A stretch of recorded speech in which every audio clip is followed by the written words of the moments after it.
be presenting her work on HandSplat. Okay, Thanks. thanks.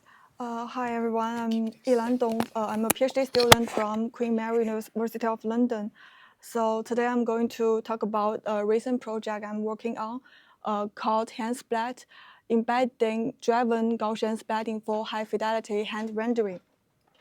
So this is a method for building a realistic and animatable hand models. So here's a quick overview of what I'll be covering today.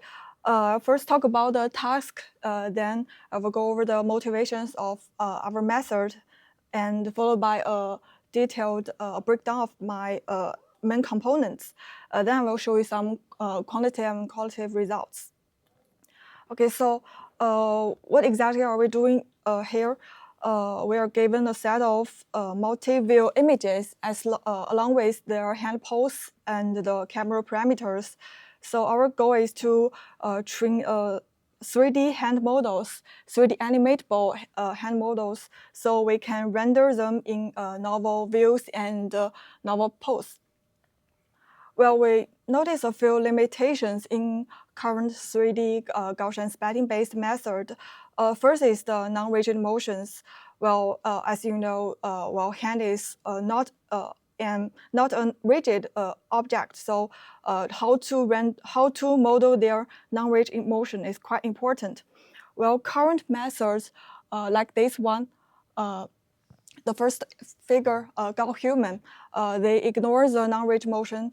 And the second figure's 3D GS avatar, they only regress the non-rigid motion from a simple MLP. Well, so another limitation is there is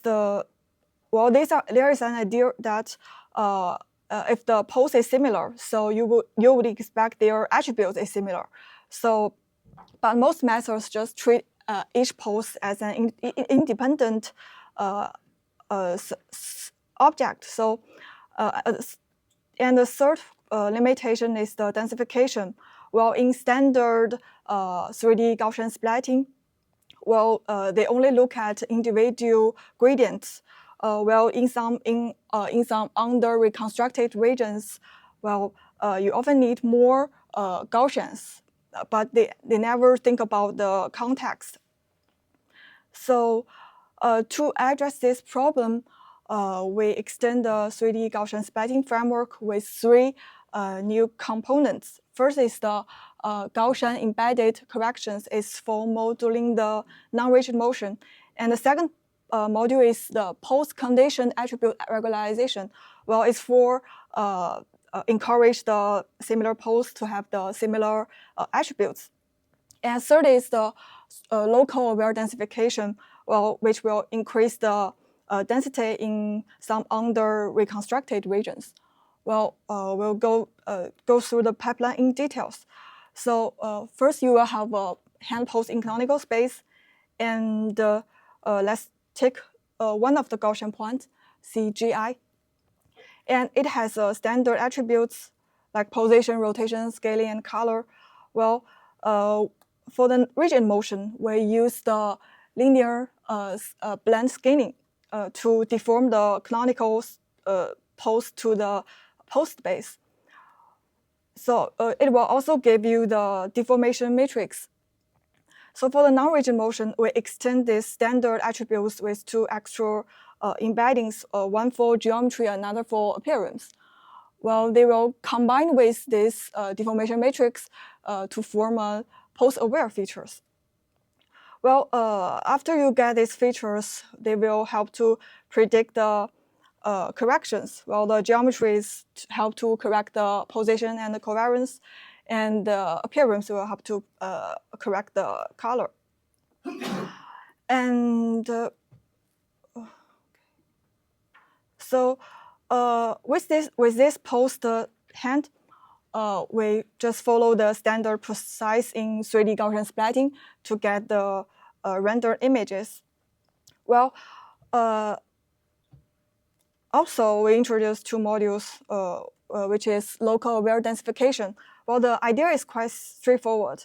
Well, instead of look at only one gradient, we we think about the aggregated local gradients. So if this value is larger than the threshold, well, even this point is itself, the gradient is low, we'll still get this point densified. And the second part is the post-condition attributes regularization. Well, the core idea is to compare the current frame with the historical frame. Well, it will need several steps. First, we need to maintain the historical attributes.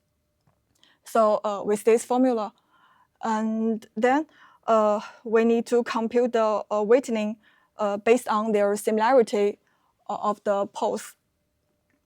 And finally, we will match these Gaussians between the current attributes and the historical attributes.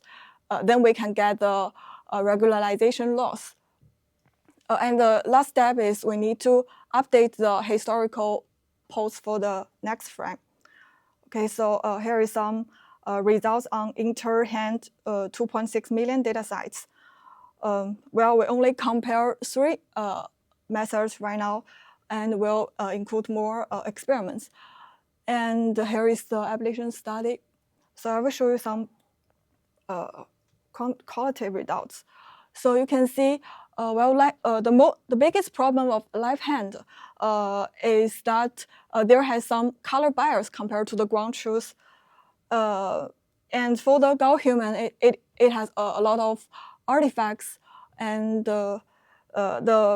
and also less clear and poorly reconstructed results.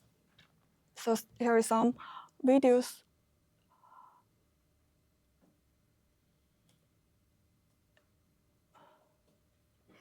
And this is the last example. Okay, thank you. And also have a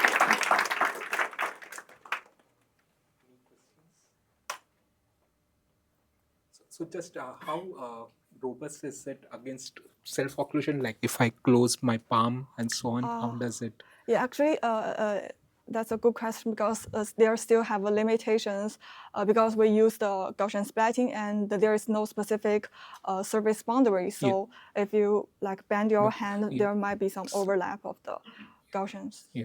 Okay. Thank you. Thank you. So with that, we're breaking now and have a lunch break and more discussions during the lunch break. Thank you. Okay, thank you.